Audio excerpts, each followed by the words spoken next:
A narrow strip of water, just 21 miles wide at its tightest point, has once again become the most dangerous place on Earth. The Strait of Hormuz, a choke point responsible for nearly a fifth of the world's oil supply, is now at the center of a rapidly escalating confrontation between the United States and Iran. What began as a bold move by Donald Trump has triggered a chain reaction no one can fully control. Just days ago, the United States announced a sweeping naval blockade targeting Iranian oil exports. The objective was clear: choke off Tehran's economic lifeline and force a strategic concession after failed peace talks. The execution was immediate. U.S. naval forces moved into position. Warships spread across the Gulf of Oman. Tankers were stopped, turned back, and in some cases forced to retreat. Markets reacted instantly. Oil prices surged past $100 per barrel within hours of the announcement, sending shockwaves through global financial systems. Stocks dropped. Energy traders scrambled. Governments began contingency planning. Because what happens in Hormuz does not stay in Hormuz.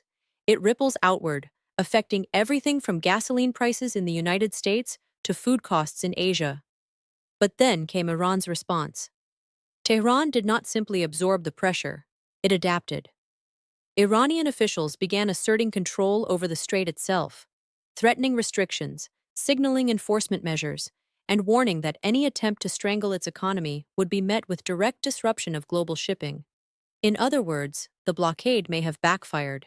Instead of isolating Iran, it has transformed the Strait of Hormuz into an active pressure point, one where both sides now hold the ability to escalate, and neither side appears willing to back down. And this is where the stakes become global. Roughly 20% of the world's oil flows through this corridor. A sustained disruption doesn't just raise prices, it destabilizes economies, strains alliances, and increases the risk of military confrontation between major powers. Already, additional U.S. troops are being deployed to the region. Warships are on high alert, diplomats are scrambling behind the scenes. The question now is no longer whether this crisis will escalate. The question is how far it will go and who gets pulled in next. Because once energy flows are threatened at this scale, the consequences do not remain regional. They become global. And history shows that conflicts centered around critical resources rarely remain contained. If you want to understand what's really happening behind the headlines and where this crisis is heading next, subscribe now. Because this story is only just beginning. To understand how the world arrived at this moment, where a single maritime corridor now threatens global economic stability, you have to go back decades. The Strait of Hormuz has never been just another shipping lane. It is, and has always been, a geopolitical fault line. Since the late 20th century, tensions between the United States and Iran have simmered beneath the surface, occasionally boiling over into open confrontation. The roots trace back to 1979, the Iranian Revolution. That single event transformed Iran from a key U.S. ally into one of its most persistent adversaries. Diplomatic relations collapsed, sanctions followed, and over time, the Persian Gulf became a theater of strategic rivalry, but Hormuz remained the constant. During the 1980s Iran-Iraq War, both sides targeted oil tankers in what became known as the Tanker War. Even then, the world got a preview of how fragile global energy supply chains could be when this narrow passage is threatened. The United States intervened to protect shipping routes, setting a precedent that still shapes military policy today. Fast forward to the 21st century. Tensions intensified around Iran's nuclear program. A cycle emerged: sanctions, negotiations, temporary agreements, and eventual breakdowns. The Joint Comprehensive Plan of Action, once seen as a stabilizing framework, unraveled amid political shifts in Washington and Tehran. With each collapse in diplomacy, the Strait of Hormuz edged closer to becoming a flashpoint once again. Then came the pattern of escalation. In recent years, there have been repeated incidents: oil tankers seized, drones shot down, naval confrontations narrowly avoided. Each event added another layer of volatility. Each miscalculation brought the region closer to the brink. And then, the current timeline begins. Day 1. The United States signals a major policy shift. Intelligence reports suggest Iran is increasing oil exports through indirect channels, bypassing sanctions. Washington begins discussing more aggressive enforcement. Day 3. Diplomatic channels stall. Back-channel negotiations fail to produce any breakthrough. Markets begin reacting to uncertainty, with early fluctuations in energy prices. Day 5. The announcement comes. A U.S.-led naval blockade targeting Iranian oil shipments is formally declared. Military assets are repositioned. Surveillance increases. The message is unmistakable. Escalation is now policy. Day 6. Immediate global reaction. Energy markets spike. Asian and European importers begin contingency planning. Oil tankers reroute, some halting operations altogether. Day 7. Iran responds, not with direct military confrontation, but with strategic signaling. Officials declare increased authority over maritime activity in the Strait of Hormuz. Naval patrols intensify. Warnings are issued to foreign vessels. At this point, the situation crosses a threshold. This is no longer a sanctions dispute. It is no longer a diplomatic standoff. It is a contest over control of one of the most critical arteries in the global economy. The key actors are now fully engaged. The United States, leveraging naval dominance to enforce economic pressure. Iran, leveraging geography to counterbalance that pressure. And beyond them, China, heavily dependent on Gulf oil. European nations, caught between alliance obligations and economic vulnerability. And regional powers watching closely, calculating their next move. Every player understands the stakes, because history has already shown what happens when Hormuz becomes unstable. And this time, the escalation is not hypothetical. It is unfolding in real time. What exactly happened inside the Strait of Hormuz, and why has it triggered such immediate global alarm?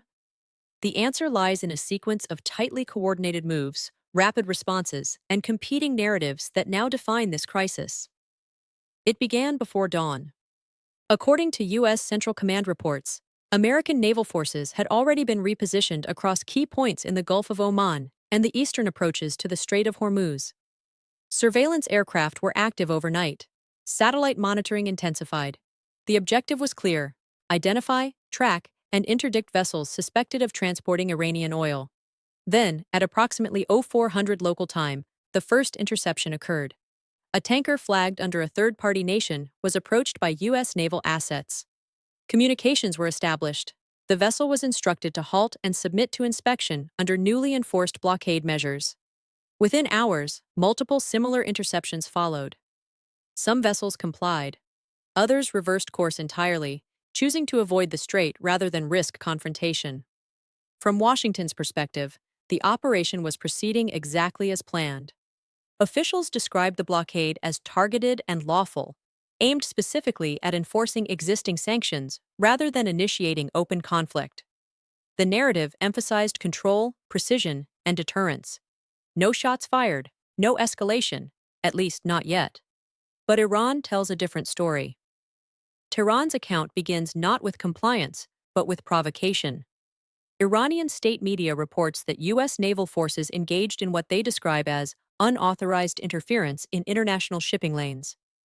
According to their version, Iranian patrol boats moved into position not to escalate, but to defend sovereign rights and ensure freedom of navigation under Iranian interpretation of maritime law. Then came the turning point. Midday.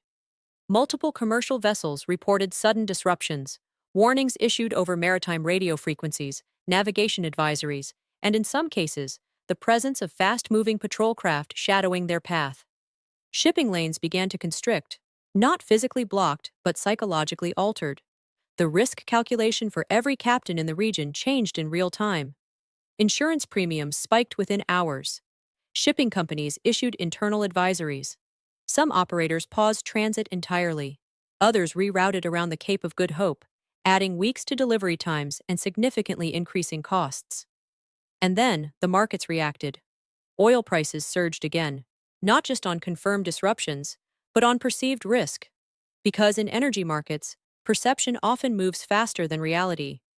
The mere possibility of closure, or even partial restriction, was enough to trigger aggressive buying. Yet despite the intensity of these developments, one critical element remains unclear. There has been no confirmed direct military engagement. No missiles launched. No ships sunk. No casualties reported. And that ambiguity is precisely what makes this moment so volatile. Because both sides are operating in a gray zone, just below the threshold of open conflict, but well above normal diplomatic tension. The United States insists this is enforcement. Iran insists this is defense. And the rest of the world is left navigating between those two narratives, while global energy flows hang in the balance. Intelligence analysts are now focused on one question: was this a controlled escalation, or the beginning of something far less predictable? Because history suggests that in regions like this, it only takes one miscalculation, one wrong identification, one unintended move, to turn a standoff into a confrontation. And once that line is crossed, it becomes very difficult to step back. To understand why this moment is so dangerous, you have to understand what the Strait of Hormuz actually represents. This is not just a waterway. It is the single most important oil choke point on the planet.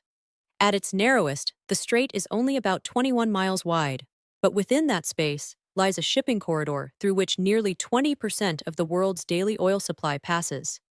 Every day, dozens of oil tankers move through these lanes, carrying energy from the Persian Gulf to markets in Asia, Europe, and beyond.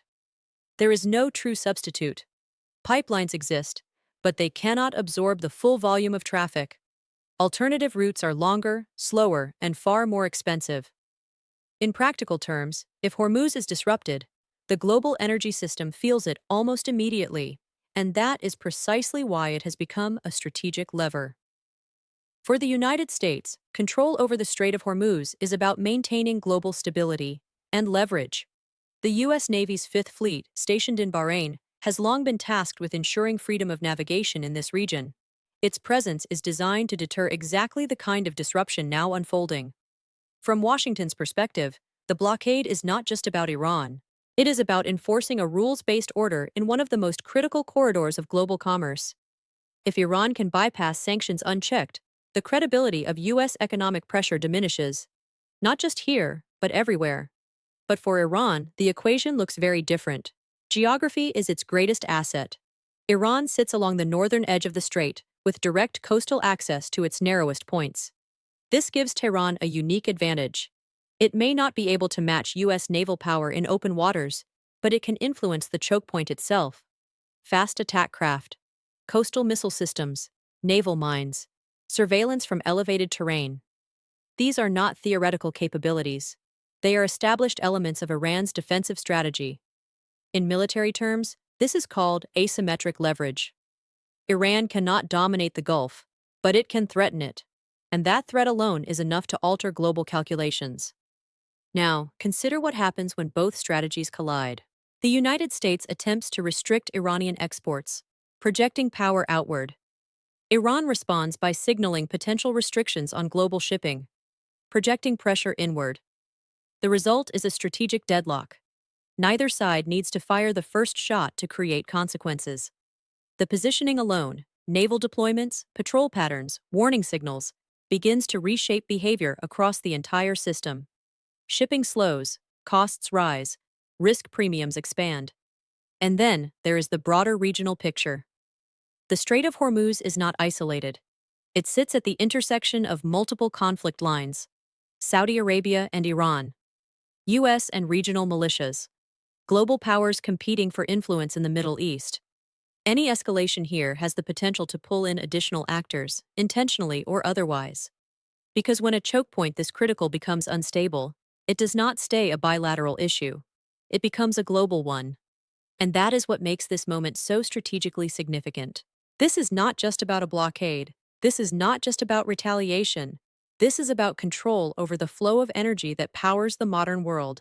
And right now, that control is being tested in real time. As the situation in the Strait of Hormuz intensifies, analysts across the global intelligence community are converging on a single conclusion. This is a controlled escalation, but one with a very narrow margin for error. According to intelligence assessments from multiple Western agencies, the U.S. blockade was not designed to provoke immediate military confrontation. Instead, it was calibrated as a pressure mechanism, intended to squeeze Iran's economic capacity while avoiding direct military engagement. But experts warn that such strategies rarely remain contained.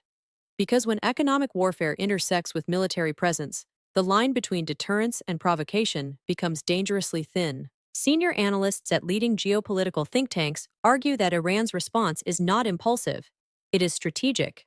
Rather than engaging U.S. forces directly, Tehran appears to be leveraging what experts describe as graduated pressure tactics. These include increased naval patrols, signaling operations, and controlled interference with commercial shipping, actions that fall short of war but still reshape the operating environment. This approach serves multiple objectives. First, it demonstrates capability without triggering full-scale retaliation. Second, it raises the cost of enforcement for the United States. And third, it internationalizes the crisis, forcing other nations to react. Energy analysts are particularly focused on the market response. According to commodity experts, the spike in oil prices is not solely driven by actual supply disruption, but by risk perception. In highly sensitive markets like energy, even the possibility of interruption can trigger aggressive price movements. And that is exactly what is happening now. Financial institutions are already revising forecasts. Some models suggest that if the situation persists, oil could climb significantly higher, especially if shipping delays become sustained rather than temporary. Military analysts, meanwhile, are watching force posture. Satellite imagery and regional reports indicate increased readiness levels among U.S. naval assets. Iran's Revolutionary Guard naval units are also showing elevated activity, particularly in areas close to key transit lanes. But what concerns experts most is not what has happened. It is what could happen next. Because both sides are operating within a highly compressed decision window. Communications are rapid. Movements are constant. And in such an environment, the risk of misinterpretation increases dramatically. A warning signal could be perceived as a threat. A maneuver could be seen as an attack preparation. A defensive action could trigger an offensive response. This is what analysts refer to as escalation by miscalculation. And history offers multiple examples of how quickly such situations can spiral. At the same time, diplomatic channels, while not entirely closed, appear strained. Back-channel communications are reportedly ongoing, but there is little indication of immediate de-escalation. Experts at international security institutes emphasize that both sides are likely testing limits. How far can the U.S. enforce the blockade without provoking direct retaliation? How far can Iran push back without crossing a red line? The answers to those questions will define the coming phase of this crisis. Because right now, this is not just a confrontation of power. It is a confrontation of strategy, signaling, and restraint. And according to those watching most closely, the balance between those elements is becoming increasingly fragile. But the other side has a point. While Washington frames the blockade as a necessary enforcement action, an attempt to uphold sanctions and maintain global order, critics argue that this move may have triggered the very instability it was meant to prevent. From this perspective, the crisis did not begin with Iran's response. It began with the blockade itself.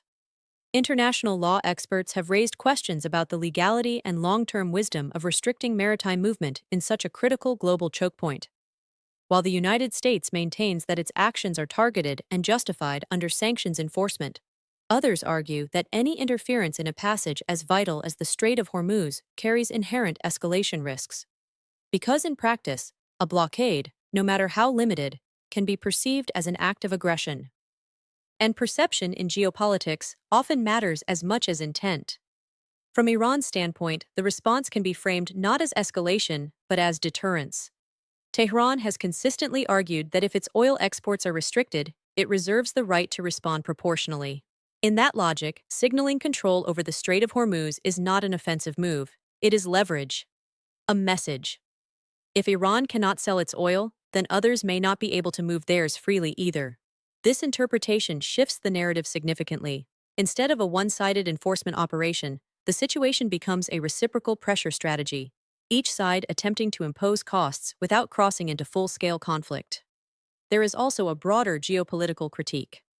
Some analysts suggest that the blockade may reflect a miscalculation of how interconnected the global energy system truly is. By targeting Iran's exports so aggressively, the United States may have underestimated how quickly markets would react and how rapidly other countries would be drawn into the crisis. Countries heavily dependent on Gulf oil, particularly in Asia, now find themselves caught in the middle. They are not direct participants in the conflict, but they are among its most immediate victims. And that creates pressure. Pressure for diplomatic resolution. Pressure to resist alignment. pressure to explore alternative alliances. There is also the question of timing. Some observers argue that this escalation comes at a moment of already heightened global tension, where multiple conflicts and economic uncertainties are converging. In such an environment, even a controlled action can produce uncontrolled consequences. And then there is the political dimension. Critics within the United States and abroad have questioned whether the blockade was driven purely by strategic calculation, or whether domestic political considerations played a role. While there is no definitive answer, the debate itself adds another layer of complexity to how the move is perceived internationally. Because allies do not just evaluate actions, they evaluate motives. And uncertainty around motive can weaken consensus. So while one narrative frames this as a decisive move to enforce order, the alternative view suggests it may have accelerated disorder. Two interpretations, two strategic logics, both grounded in real-world consequences, and somewhere between them lies the truth of what is actually unfolding. A crisis shaped not just by actions, but by how those actions are understood. What happens in the Strait of Hormuz does not stay in the Strait of Hormuz. It moves fast into global markets, national economies, and ultimately into everyday life. The most immediate impact is already visible: oil prices. As tensions escalated, crude prices surged sharply, reflecting not just current disruptions, but future fear. Energy markets are forward-looking. They price in risk before it fully materializes. And right now, the risk premium attached to the Strait of Hormuz is rising by the hour. If this situation persists, analysts warn of sustained increases. And that has a direct consequence. Higher oil prices mean higher fuel costs. Higher fuel costs mean higher transportation costs. And those costs ripple outward into food prices, manufacturing, and global supply chains. For consumers, this is where geopolitics becomes personal. Gasoline prices could climb. Electricity costs may increase in energy-dependent regions. Inflation, already a concern in many economies, could intensify again. But the economic consequences go beyond energy. Global shipping is already adjusting. Insurance premiums for vessels transiting the region have spiked dramatically. Some shipping companies are rerouting cargo entirely, choosing longer, more expensive paths to avoid potential danger. These delays disrupt delivery timelines, increase costs, and strain already fragile supply chains. And then there is the financial system. Stock markets react quickly to instability. Energy stocks may rise, but broader indices often fall as uncertainty spreads. Investors move towards safe haven assets. Volatility increases. Confidence declines. This is how a regional crisis becomes a global economic event. Now consider the military dimension. The United States is increasing its presence in the region. Naval deployments are expanding. Forces are being repositioned. Allies are being consulted. This is not yet a buildup for war, but it is a clear shift toward heightened readiness. Iran, meanwhile, is also signaling capability. Naval activity has increased. Patrol patterns have changed. Strategic messaging is becoming more direct. The balance of deterrence is tightening, and that increases the stakes for every actor involved. Because when both sides are on heightened alert, the room for error shrinks. And beyond the immediate players, global powers are watching closely. China, heavily dependent on Gulf energy supplies, has a direct stake in keeping Hormuz open. Any prolonged disruption threatens its economic stability. Russia, meanwhile, could benefit from higher energy prices, but also risks broader geopolitical instability. European nations find themselves in a difficult position, aligned with the United States, but deeply exposed to energy market shocks. This is how alliances are tested, not just by military commitments, but by economic consequences. And then there is the broader geopolitical shift. If this crisis continues, it could accelerate changes already underway in the global order.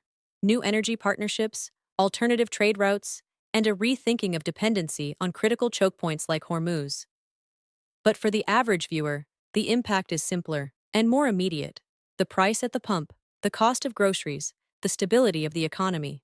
This is not a distant conflict. It is one that reaches into daily life, quietly but powerfully. And if the situation escalates further, those effects will only intensify. The next moves in this crisis will determine whether this moment becomes a contained crisis or the beginning of something far more dangerous. Right now, several critical developments are unfolding simultaneously. Diplomatic channels, though strained, are still active. Behind closed doors, intermediaries are working to reduce tension. Regional powers, European diplomats, and back-channel negotiators are trying to establish communication lines that can prevent miscalculation. At the same time, military positioning continues. The United States is expected to maintain and potentially expand its naval presence in the region. Surveillance operations will intensify. Rules of engagement may shift, depending on how Iranian forces behave in the coming days. Iran, meanwhile, is unlikely to step back quickly. Strategically, it has already demonstrated its ability to influence the Strait of Hormuz without firing a single shot. That leverage is powerful, and Tehran knows it.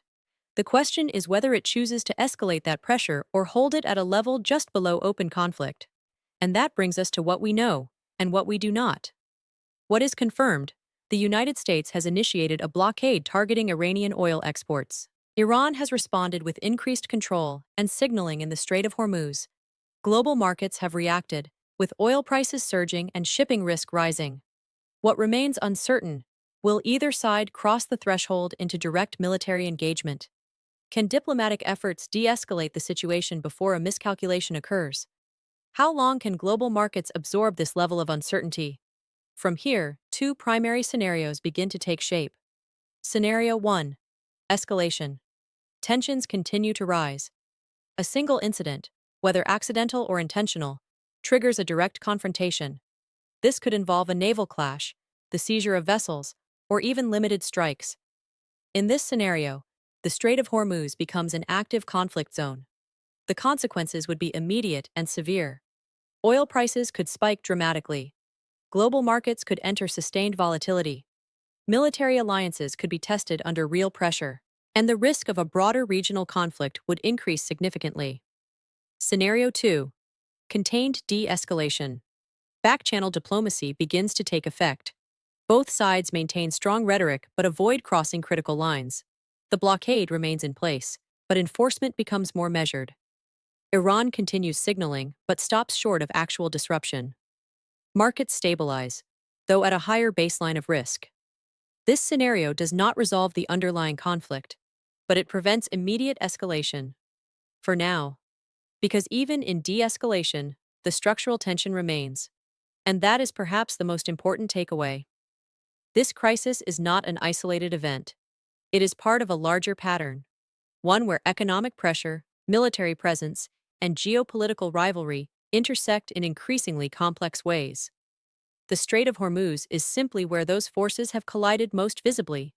This time, as events continue to unfold, the world will be watching closely, because the outcome here will not just shape regional dynamics, it will influence the global balance of power, the stability of energy markets, and the trajectory of international relations in the months ahead.